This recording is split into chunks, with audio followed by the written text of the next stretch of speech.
PEGI 18.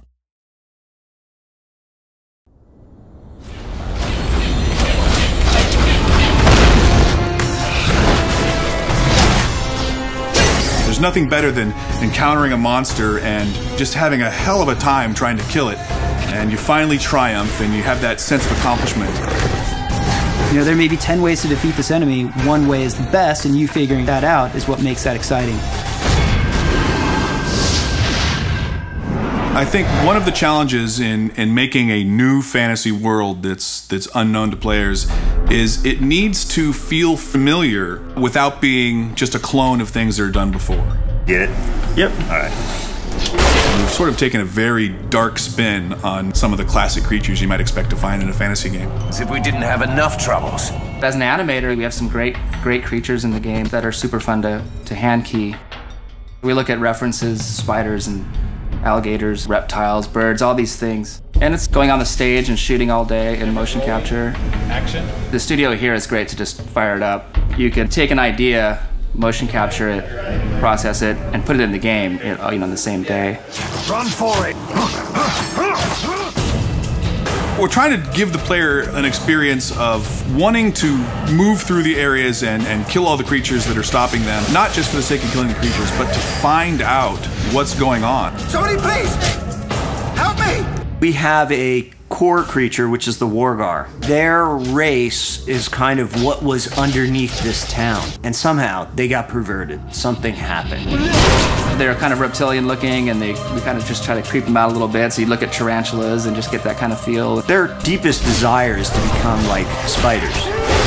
As you fight them, you know, you start to see more and more strange variations on them, until eventually you come upon an infected.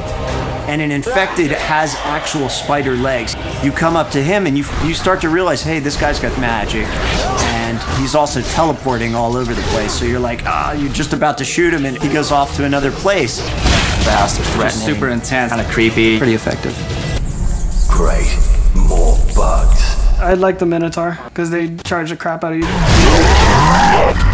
They're powerful figures. They have big chests and arms, but their heads are a little emaciated, and they have some twisted, vicious-looking horns. What we wanted out of a creature like this was something that was going to run and smash into things and just send the players flying if they weren't too careful. I'm loving the assassin right now. She's a very kind of sexy, quick character that takes on the guys and pops through different environments. Basically, her head is on a staff, and she also teleports like the infected Wargar.